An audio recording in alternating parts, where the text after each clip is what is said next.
Hello and welcome to episode 268 of the Mark and Me podcast. As always, I'm your host Mark.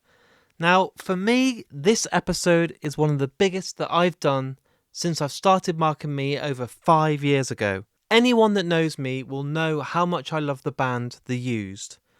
To have Bert McCracken join me on today's episode actually doesn't feel real.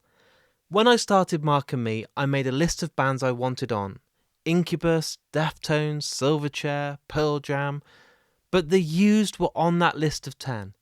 They are unbelievable and I've loved them since university.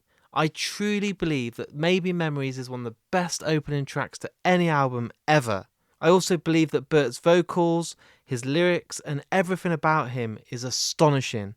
And when I've seen them live, I've been completely captivated and just immersed in his performance every single time.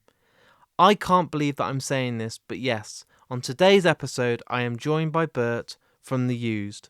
We get to sit down and talk all about the band's history to date, all about their brand new album, Toxic Positivity, and that's out right now, and trust me, it's unbelievable. And we get to talk about so much more.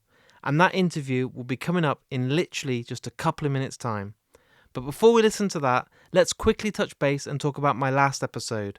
On episode 267, I was joined by Patrick Reed Johnson, the director, the writer, the producer, and it was a great episode. So thank you to everyone that listened, all the Star Wars fans that have now gone and checked out the film about his life.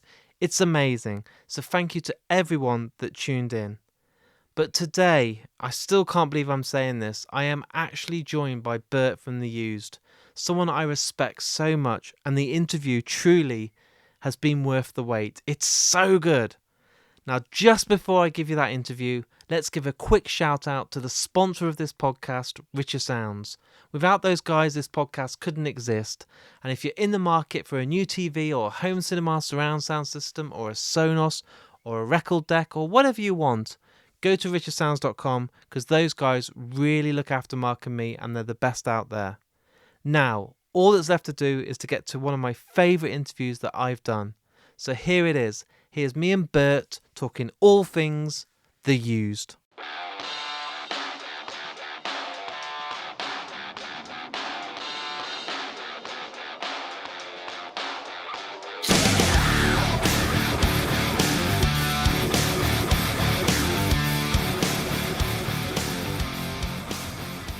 So Bert, thank you for joining me today on the Mark and Me podcast. You're welcome. Thanks for having me. It's a pleasure. What I like to do with all guests that come on the show is take it right back to the very start. So what I want to know is, what was those first albums that maybe you had with pocket money or your parents were playing in the house, or something that you would kind of remember as being that band that you then probably made you want to pick up a microphone or a guitar or be a musician? Yeah, my parents had some vinyl of Michael Jackson, and I think from the first time I heard Michael Jackson I was hooked, and then I saw him perform on MTV, and that was the moment where I said to myself, I want to be a singer on stage. I want to do what he does. So yeah, it all started with MJ. I mean, MJ for me as well. I think we're the same age. I'm 41, so I think we're same sort of background. But I remember on tape having Bad, and everyone at school with their Walkmans just playing it and trying to moonwalk along the kind of playground. And I don't know, like, there was no one else like it. It was just incredible. Yeah, it's hard to find something like that today. It's just so unique and catchy and relatable, and just in the feeling of how he sang, you kind of didn't really matter what the lyrics were. You kind of felt it. And I kind of remember all his music videos, just like black and white. It was like going to the cinema and watching a film. It was like so epic, and Earth Song and all these songs were like, their music videos were like 10 minutes long. You had Macaulay Culkin popping up. You had all these incredible special effects. And I'd be mesmerized. Like you said, I wouldn't even care about what he's singing about. I'd be like, this is it was just a spectacle. It was incredible. Yeah, debuting songs weeks in advance, and like, yeah, what a magic time for music. I know. I don't feel like there's anyone now doing that kind of music video where you're screaming and the whole earth's falling apart. That's what the world needs, more music videos like that. I agree, 100%. And then what about live music? Because at my age, one of the first gigs I went to was Green Day on the Dookie tour, and that was that kind of moment when I realised that even though I had the tape at home, hearing When I Come Around and Basket Case and She live, I was like, fuck, like it sounds even better. I couldn't believe that only three people were making that much sound on stage. So what was that kind of early gig you went to that you thought, fuck, like, your rib cage was shaking or your hairs on your neck was sticking up and you're like, this is everything? Yeah, I went to a ton of punk rock, ska punk shows. I think the first show that kind of spoke to me was Suicide Machines. They had such a live presence, and the singer was just all over the crowd. It's a sweaty mess and the beautiful chaos that is music. I was hooked. That's awesome. And I suppose it's scary now when I look back at dates, and there's a lot of bands over here in the UK at the moment that are doing sort of anniversary tours. So bands like Headless for Heroes and 100 Reasons, they're all doing like 20 anniversary tours of their debut album and stuff. But you guys formed in 2000, which just blows my mind. It's sort of 23 years ago now. You must feel like, fuck, was it that long ago? But Yeah, it's wild. what was it that made you want to join a band? Was it that you just didn't want to do the normal 9 to 5? Was that not for you? Were you just wanting to be that guy on stage and perform every day? Yeah, going to a show maybe 4 or 5 times a week. I knew right away that that was my life. That was what I was going to do. And especially going to Warped Tour, that was a huge part of it for me. Seeing so many bands in one place and feeling the energy of so many people just there to experience what I was there to experience. Yeah, that was kind of the end goal when we first started the band. We just wanted to play Warped Tour, and then we've succeeded, and our dreams have come true. What do you do then when you hit that target quite soon into a kind of in your career so far? Because it's weird, isn't it? Bands like dream of playing Slam Dunk or Reading and Leeds, or here in the UK, it'd be like, oh, if we could just get the main stage, that would be our goal achieved. But for you, if you wanted Warped Tour and you got it quite early on, did you just then go with the flow, or were you like changing your kind of output and everything? Were you like, well, let's try and get the fucking main stage. Let's try and, not be I think supporting there's this band? I think there's a natural push towards bigger and better, but I think everything from Warped Tour on was the icing on the cake. We've always just been from a small town, going to see small little shows. So yeah, from there on out, we're living. I think what's been quite interesting as well, I've had bands on recently like Incubus and Feeder who have kind of started at the same time with you guys, and bands like Korn and stuff. And I wonder what it is that keeps you guys going. So obviously at the moment you've had the announcement about Toxic Positivity coming out, but you've still got new music. You're still touring like the early days. You're still got the hunger and the taste for it. And I wonder what stops it kind of drifting. Is it just because it's in you and it will never leave? Yeah, the amount of work we've put into it is a bit of a driving force. It feels like you said, it feels crazy that it's been 23 years, and pouring our entire heart and soul into this music the entire time. But also we just love recording, and we just love playing it live, getting to know the new songs and know how they work out live, and hearing people sing along. There's not a better feeling.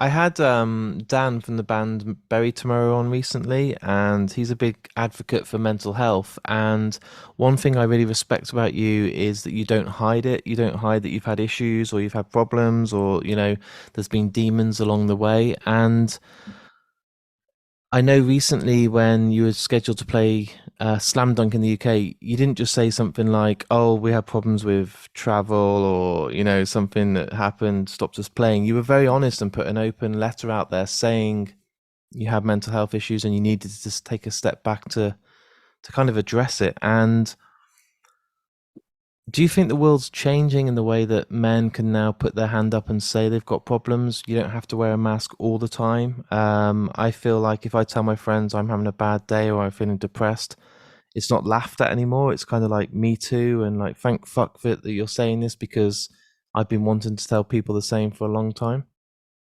Yeah, I think it's a little bit more natural for women to talk about their feelings together, and it's maybe been ingrained in us that, back in the 50s, you just keep a face on and shut your fucking mouth.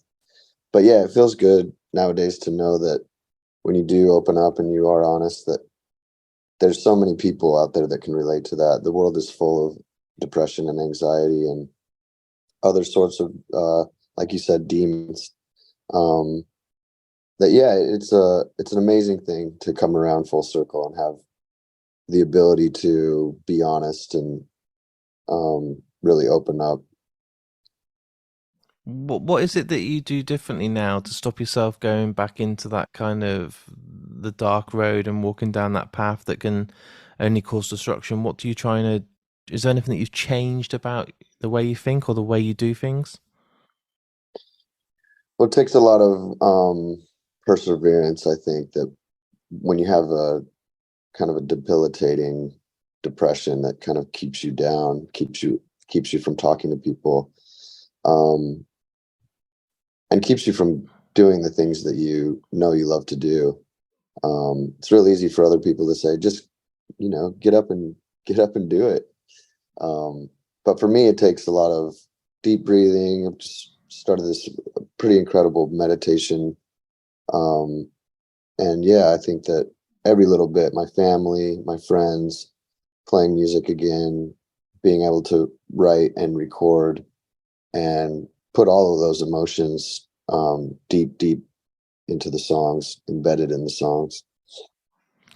During COVID and, for any other job, I think people could still carry on doing the work they do. So when you look at things like, I don't know, you're an accountant, you could still take your laptop home and work from home and do your job. But I think bands got hit so hard because the touring crew, your production, your stage managers, but the bands themselves kind of got their whole lives put on pause. And I really felt like, was there ever going to be a festival again? Was there ever going to be a gig again? Because all I kept getting on my emails was Alice in Chains cancelled. All these different concerts were just being pulled. How did you kind of cope during that time? Were you just telling yourself that there is going to be a light at the end of the tunnel, or did it give you a chance to take a well-earned step back and reflect on where you're at? Or was that even a moment for you to kind of say to yourself, is this the right time to call it a day? Yeah, I never thought about giving up on the used, but there was no possible way for me to look at the light at the end of the tunnel. I was completely wrecked. Definitely, um, it definitely put me in a place where I've never been before. I've always struggled with anxiety and depression, but not to this level where it kind of keeps me in bed and keeps me from going and playing awesome, amazing festivals. Yeah, it's pretty wild. So for a long time, and especially being so far removed, I live in Sydney and have for 10 years. So it felt a little bit like I was locked out of my home, um, kept from the place where I was familiar, and kept from my family. And my family, I mean my bandmates. Um, yeah, it wrecked me. It wasn't until band started playing again that I was really in the mindset of like, okay, things seem like they're getting better. This is good news. Did it kind of give you a whole new appreciation of playing a live show? That moment that you could go back on stage and play with your family, your band. Did it make you kind of not ever take that for granted ever again? Did you like, look, this could be our fucking last show every time we play now? Yeah. I think that we've had a really lucky career of feeling that the entire time. I mean, I'm in Perth right now and I can't believe it. What am I doing here? I'm here to play a show. It's it's the most absolutely incredible and insanely personal journey that I've been on that kind of leads me back to this place of just complete awe and wow about what we get to do. So I think that, yeah, definitely during the pandemic coming back, we did a tour with Coheed and Cambria where it was still, separation, can't talk to the bands, don't have anything to do with the crew. So it was a kind of a slow progression back, but the shows have always felt insane, and especially coming out of whatever it was, 2 years of lockdown. Um, had a we have a very, very insane appreciation for being able to be out here like we are. And you mentioned obviously you have anxiety, and being a frontman of a band, all the focus is on you. And one thing that I've seen every time I've been to see you guys when you've been in the UK or play festivals is I genuinely can't take my eyes off you when you're performing. You're just a natural. You've got everything it takes to be a frontman. And do you find that really difficult if you're having a bad day and you have to switch on that button of I'm going to be Bert from the U's and I'm going to fucking tear this stage up and scream my heart out and interact with the crowd, when really on that day you might just want to sit on the bus and lock yourself away and say, look, fuck off for today, I'm not feeling this? Yeah, well, thank you so much for the kind words. It means a lot. And it's the stage that brings the Bert from the used out. Like I said, like Coheed and Cambria tour, being so kind of still locked away from everything, I pretty much stayed the entire tour in the back lounge, either taking new drugs or coming off old drugs. And yeah, I was able to, once I made it on the stage, I felt like me again. So are you kind of, it's difficult, but are you kind of always waiting to go on stage to then become you? Because that's the real Bert. Because when you walk on stage, that's that's you doing what you do. That's why you were put on this earth. That's what you're there to do, is entertain and perform. Is that kind of your moment to become you? And the whole time that you're not on stage, you're struggling to then try and be the person who hasn't got a microphone? Right. I think that there's a pretty heavy balance nowadays. I'm Bert from the used on stage, but I'm Rob at home. I'm the dad Yeah. life, you know. So there's a huge kind of separation of what's really, really important, between home life and band life. But it's so very exciting to be in a band after 23 years and still be playing mad shows where everyone's singing along. Um, Very, very grateful and feel very lucky to still be up here doing it.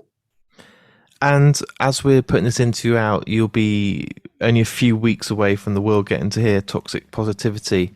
Not the easiest band album title to say. When I say it, I'm like, Toxic Positivity. It's like, it doesn't roll off the tongue. But I was lucky enough to get an advance copy. And truly, and I'm not just saying this because you're here now, it could be your debut. It could be that band that have just put absolutely everything, their heart, their soul, the lyrics, the production, the rawness. It doesn't sound like a band that are so many albums in, that have done 20 years, that have toured, that have probably really not got as much to write about. Credit to you, man. It's fucking incredible. Oh, thank you so much.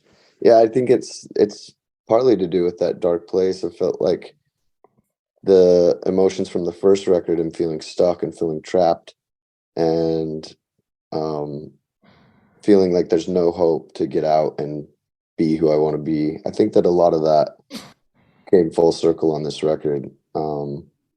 Feeling trapped, feeling the darkness kind of consume whatever bright light there was. Yeah, I think this record is very aggressive and, if nothing else, honest. It's the word is honest, and even if you look at the song titles, I hate everybody, giving up, numb.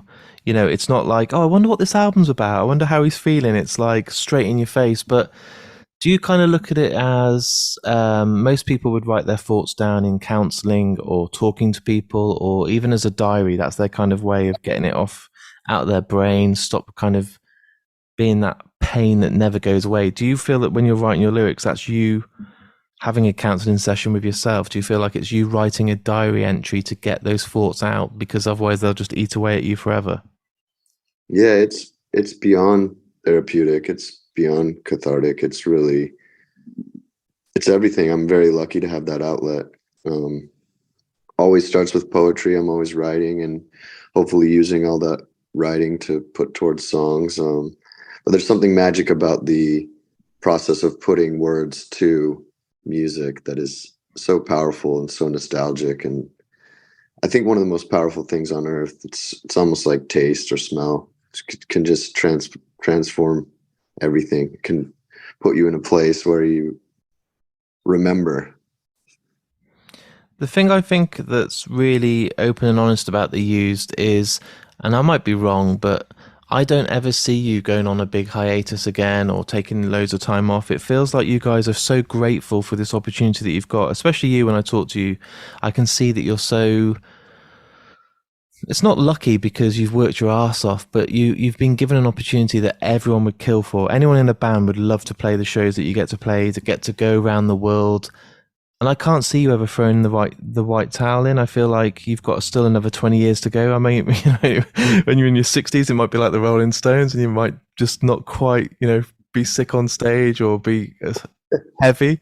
But I can never see you just saying, oh, "I'm done now. I'm just going to sit and write books." Or yeah, sometimes my wife will say, "What are you going to do? Sing Taste of Ink when you're 60?" And I say, "I fucking hope so." Like, literally. I literally fucking hope so.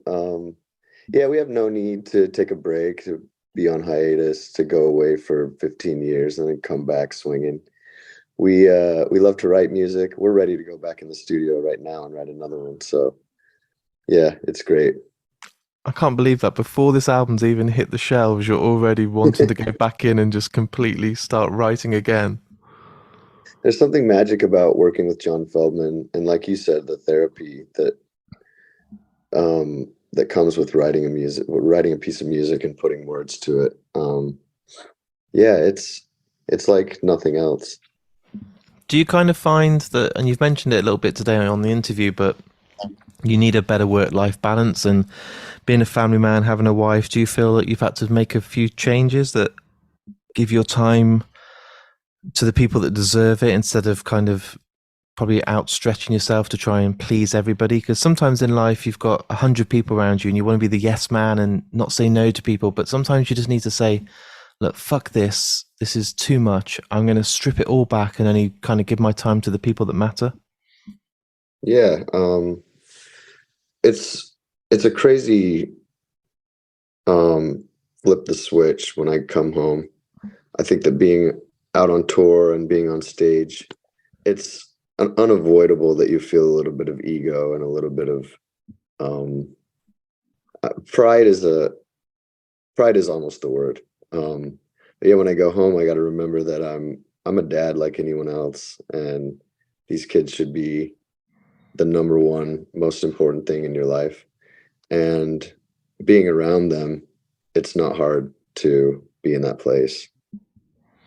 And do you kind of, I know I sound really boring like an old granddad now, but do you have to kind of take it a bit easier now? Because who did I go and see the other day? I went to see Limp Bizkit. I saw Limp Bizkit in the UK, and they played an hour and a half, and it sounds absolutely ridiculous, but I remember seeing them 20 years ago, being in the mosh pit, jumping around, and like after an hour I was like, I think I need to just go and get a drink and sit by the bar for a minute, just because my back's starting to hurt. And I was like, who the fuck am I? They're playing Rollin', and there's me standing at the back saying my back's hurting. But I couldn't imagine being Fred Durst, still being able to stand on stage at his age, kind of giving it everything. I think, I don't know, perhaps I'm just getting old, but I thought, I wonder if you kind of can't have too many drinks after the show, or you're kind of like, I might have an earlier night tonight.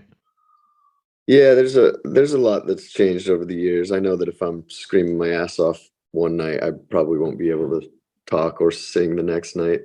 So there's a little bit of moderation. Instead of going to 11, we can kind of take it to 9 and try to get by for the next few shows. But yeah, I think being on stage keeps you young. I think getting lost in that adrenaline in that moment with everybody singing along, and just feeling that moment for what it really is, and being completely in awe of everything. I can't believe that we've been around for 23 years and it's still going the way that it's going. And as you're sitting here right now, obviously you couldn't be further away from us, but is there kind of any talk or hope that we'll get to see you over here at some time in the near future? Yeah, there's definitely talk. We haven't been there in so long that it's like we're dying to get back. It feels like ages. It really does. I know we had pandemic, but I'm like, fucking hell, like I've not seen you guys on a poster for ages. Yeah, it's unfortunate, but when we do come back, I think we'll come back swinging. It could be worse. We just played in New Zealand and we haven't been there for 17, 18 years. Oh wow. So. Okay, I can't moan then. And now when you're sitting there and you're doing this set list, I suppose as a band, even though, you know, like The Taste of Ink is the one that everyone wants to hear, and you've got these hits that are just, you know, blue and yellow, the songs that people just really want to hear. Are you sitting there kind of as a band thinking, as much as we love Maybe Memories, you know, we can do it with our eyes closed, we've played it 10,000 times. Do you try and incorporate quite a lot of the new material so you guys have got a bit more of a challenge on stage and it feels a bit more exciting, but knowing the same time the band know the songs, but the crowd, you've got to kind of win them over with the new material? Yeah, it's definitely humbling to play some new stuff and to see how it's going to go down. We're not a band who shies away from the old stuff. We love playing The Taste of Ink. We could play it a million more times. But yeah, it is nice to have that challenge of figuring out how the new songs are going to work out live and where I'm going to let the crowd sing and if they're even going to sing. Yeah, so it's a different feeling from playing the old ones, that's for sure. I think as well, what I really respect about you guys, I've seen a lot of bands that go in the studio and they sound epic and they have all these 12 different layers of guitars and production techniques that just make it sound like it could fill a stadium. But then when you go and see the band live, it lacks that because they haven't got 12 guitarists on stage. But what I love about bands like you and Thrice and Deftones is that it sounds like the same band that I've got on the CD that I've been listening to on the way to the gig. You've still got the rawness and it doesn't sound like a complete replica, but there's nothing missing. It's not like, oh, okay, I can hear that there's lacking an extra produced guitar here. And that's what I fucking love about you guys, you know, the way that the rawness is still there on stage. It's not just like this overproduced, polished, incredible sounding album that then can never be replicated on stage. Right. We take the two different types of music in two completely separate ways. I think that a record that's recorded, you want it to sound as good as possible. You want that raw kind of feeling to still come through. But then making the transition to playing it live, I think you have to really think about what the song really is outside of the recorded version and how that's going to play live to keep that rawness and keep that energy and still have it sound great for everyone to hear. There's a lot of people that, and it must be difficult because you're in the band and you are Bert from the U's, but there's a lot of people, and I see it on Instagram and I see it on Twitter, that really respect and look up to you as their like role model, because you've gone through the worst times and come out. I've asked this to a few bands that have kind of worn their heart on their sleeve, but what advice do you give to people that are struggling, that are listening today, that, you know, reach out to you and really struggle with depression or anxiety? What would you say that is the key to kind of not letting it defeat you, that's always kept you going?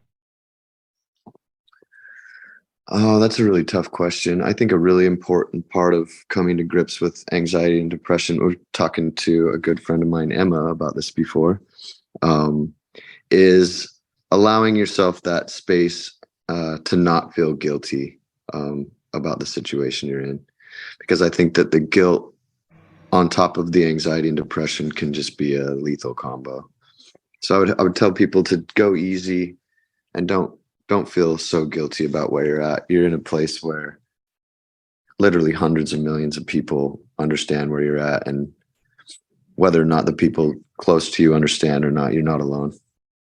Do you think it's a kind of time when everyone's trying to just please everybody? I think I struggle sometimes with, I'm feeling like shit today, but I'm not going to put a picture on Instagram of me lying in bed, feeling depressed, not wanting to get out of bed. But at the moment I'm feeling good and I'm walking the dogs and I'm on a beach, I'm like, let's show the world how happy I am, because we're kind of told to kind of only show the good side of our lives. And sometimes I think it's important that people, maybe when they're reading your lyrics or hear your songs, know that, okay, this guy isn't fucking a millionaire loving his life, sitting in a mansion. He's fucking struggling like I am.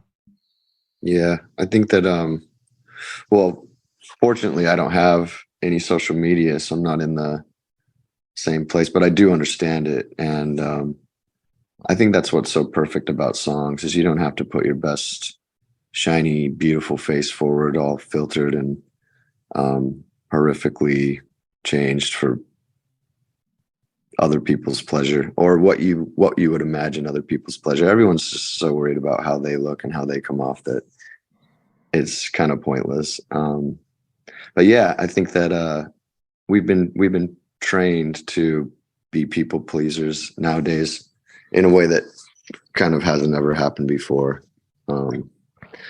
Yeah, lucky to be able to put that music forward instead of my most beautiful face and my luxury lot of consumer goods. It's so important. I think there's nothing wrong with just saying no sometimes. I think we're so kind of pressured to always want to please everybody and wear a mask and be happy. I think some people should just be able to turn around and say, I don't want to go to that party, or I don't want to hang out with you tonight because, do you know what? I just want to be on my own and kind of recharge my batteries. I think the problem is we're forced to say yes to everything all the time, and then we just burn ourselves out. Yeah, it comes back to what you were saying, pleasing people. Sometimes you do have to take a step back and remember that self-care and looking out for yourself first is most times the best option. And how's the kind of next few months for you? I looked literally today and I looked at your schedule. I'm like, fucking hell, like this is busy. New album, loads of dates over the US. Obviously, you're in Australia. Is Australia now, is it, at the moment for the next few days? Yeah. It's hectic. And I'm thinking, my God, like it's only going to get busier as the album comes out. So loads of press and stuff. Are you kind of prepared for it all? Are you mentally now like, here we go again? Like we've had 2 years off. I'm now back better than ever. I dreamed of having this day of being able to play again and have new music. So I'm really going to fucking enjoy the next few years. Yeah, I'm back. I wouldn't say better than ever. I still have lots of ups and downs, which is important to recognize. I think that I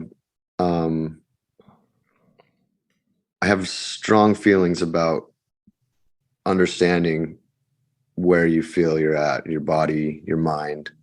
And so, yeah, there's a lot more ups for me now than downs. Still in that place, treading lightly, still taking the time to, like you said, I'm gonna go home for now and take care of myself instead of go to the party. That's good to hear. You seem in a good place. You know, obviously, you said there's still other things you want to do to be. You're not in the best place you've ever been, but you're happy and you're with your family and a wife and healthy and you're looking good, man. And it's really good to see. You know, there's times when I've read magazines or internet reports and I thought, I really hope this fucking guy pulls through. I really hope I'm not going to read that, you know, he's gone from us, because it's happening around us all the time. You know, only a year ago now, Taylor Hawkins and all these incredible people that have had an impact on me. And I'm really glad that you're not on that list and I'm talking to you today. It feels like a fucking really true, real moment. Yeah, thank you, man. I think being back out, being back on tour, being back with my best friends in the whole world and getting to do what we love to do more than anything is a huge part of understanding what makes me me. And yeah, like you said, feel so lucky and so incredibly grateful to have this opportunity that do anything not to take it for granted, not to fuck it up. And the best thing is you're just about to release, I think, one of your best albums, some of the most raw songwriting, lyrics. The production sounds incredible, but also raw as fuck. It's incredible. Your sound engineer and producer gets it right every single time. And I haven't obviously been able to show my mates yet, but I just can't wait for them to be like messaging me in a couple of weeks like, oh my fucking God, have you heard the Used album? I'm like, yes, I have. Like, you should give yourself a massive pat on the back, because I'm sure it's been there for a few months. You've sat on this for a while, but you might have even got to the point where you're like, oh, I just want to get it out there now, but it's worth the wait. Yeah. It's so fucking good. Oh man, that means a lot. Yeah, we've been sitting on it for a while, but that hasn't taken any of the excitement away. I think I listened to the full record maybe 3 times yesterday in our travels from New Zealand to here. So yeah, I love it. I love it as much as you do. I love it as much as they are going to, if not more. That's It's a great amazing. feeling. And what do you think you'd do if you weren't doing the Used right now? Have you ever thought of going down the options of like doing music videos for bands or producing other bands or kind of getting involved in directing or writing for other people? Or are you just fucking always just going to be Bert from the Used doing what you want to do in your band, you know? Yeah, if I wasn't in this place, if I wasn't in this band, I would probably be struggling to be in a great rock band that is able to go out and play live. And if I couldn't do that, I would, write poetry and concentrate on words, but luckily I can put words to music.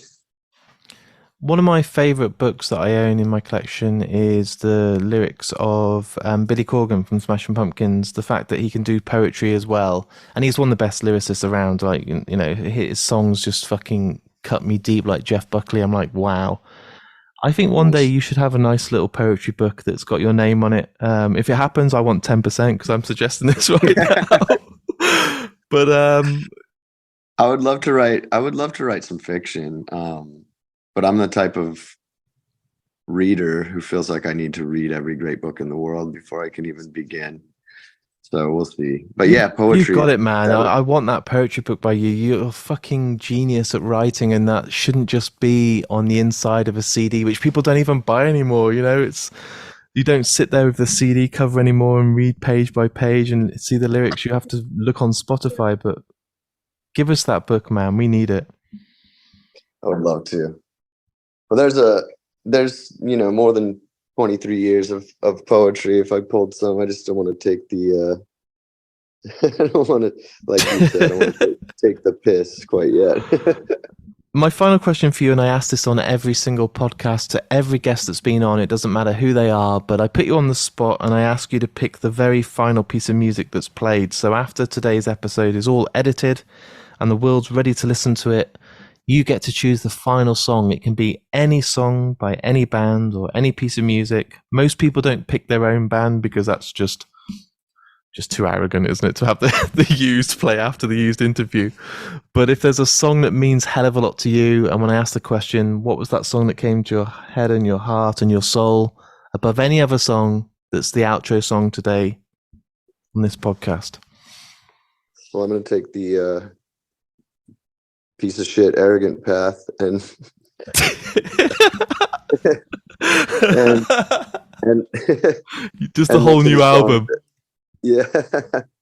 Mention a song that means more to me now than I ever thought it would. It's I think the single's coming out tomorrow. It's a song called Numb, and I think it speaks to everything we've been talking about this entire podcast interview. I think that it's in a time, if I didn't write the song, I would be able to grab onto the song and really be inspired by the song. So yeah, the piece of shit arrogant path to my own music. At least you didn't ask. I've had people on and they picked so some bands come on, they give me like 15 minutes of their time. And I asked this one band, give me an outro song that you really love. And they said, okay, it's a B-side from Yoko Ono. I was like, okay, cool. It's an instrumental and it's 19 minutes long. Oh, no. So I was like, for fuck's sake, we've done an interview for 15 minutes and the episode's now nearly 40 because you've picked 20 minutes of just this fucking random bollocks. So at least you didn't do that. I could have given you one of those, but I thought I'd take the high road, if you know what I mean. I love it.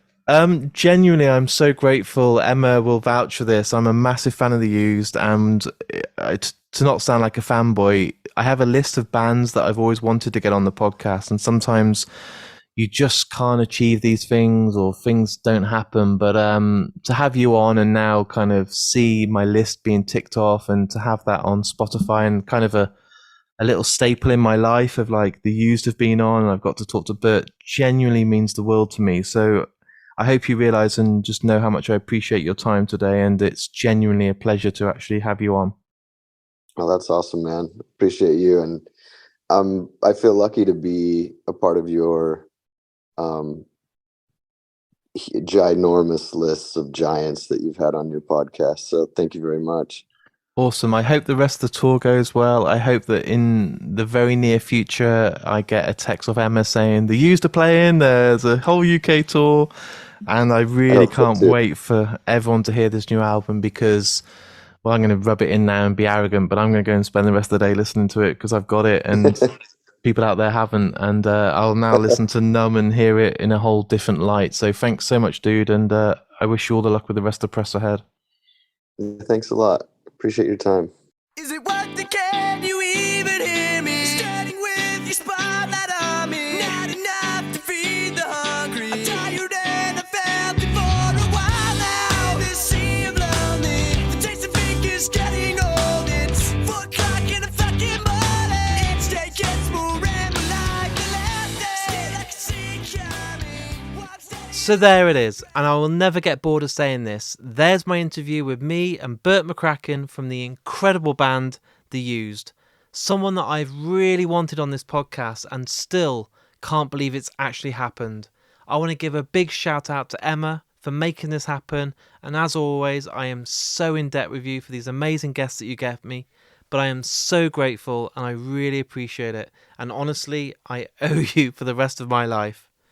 If you haven't and you're listening to this interview right now and haven't stopped and gone and checked out the Used brand new album, as soon as this interview is finished, get on Spotify or Amazon Music or however you listen to your music and listen to Toxic Positivity.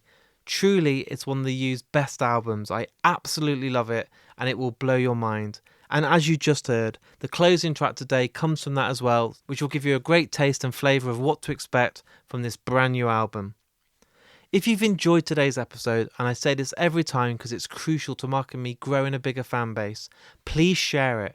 I will never charge you guys at home for listening to Mark and me, but all I ask in return for these podcasts is you to go on Twitter, Facebook or Instagram, and all the links are on markandme.com. I've made it so easy for you. And just hit that retweet button, hit the share button on Facebook, or if you're on Instagram, why not just like it or put it as your stories, because honestly, it gets a whole new audience. Someone might be listening to The Used and not realise that there's an interview out there with Bert. They see the picture, they see the artwork, the next thing you know, they're fully on board and listening to Mark and me every week. And that is truly marketing that money can't buy. If you want to go that little bit further and support me on another level, I do have a Patreon account. Each and every month, anyone that signs up to my Patreon instantly gets an amazing badge, some stickers, you get a newsletter each and every month. You're starting to get episodes that are exclusive just for people that support me on Patreon or on Apple Podcasts by subscribing, and it's as little as $3.99 a month. You're guaranteed 2 episodes each and every week, not month, every week.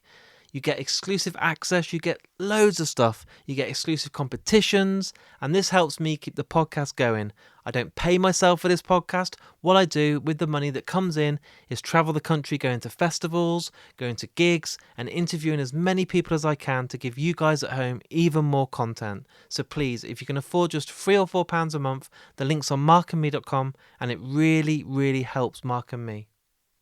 One more thing I just want to announce is this week I've just signed an amazing partnership with the great folks over at Folio Society. For me, and I'm not just saying this, they've not paid me to say it, I'm a huge collector of really fine books and I absolutely adore all their work. So to announce this partnership really is something very special for me. I'm going to be running some amazing competitions on all my social media over the next couple of weeks, giving away some of their best books. But in the meantime, jump on foliosociety.com, look at some amazing books, and if you want, buy me something from there as well, because really, they have the best selection. I've just got Jaws, Clockwork Orange, The Shining, and there's so much I want to get, so please check them out. And a huge thanks and welcome on board Folio Society. The last thing to do is to say that I'll be back in only a few days' time with another brand new episode. So until then, look after yourself, go and listen to The Used, take care, and I'll speak to you all very soon.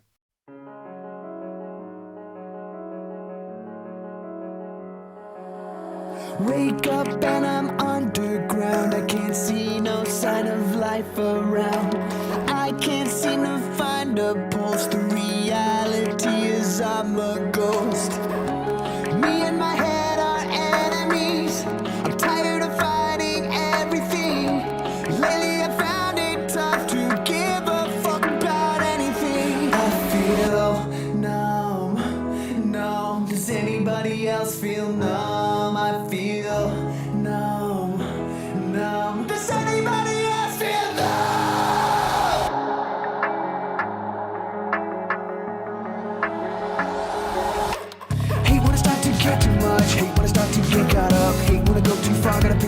to protect myself.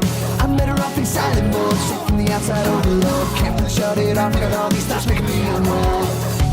Me and my head are enemies. I'm tired of fighting everything. Lately I found it tough to give a fuck about anything. I feel numb, numb. Does anybody else feel numb? I feel numb, numb. Does anybody else feel numb? My mind is locked away where there ain't no escape. I feel numb, numb. Does anybody else feel numb?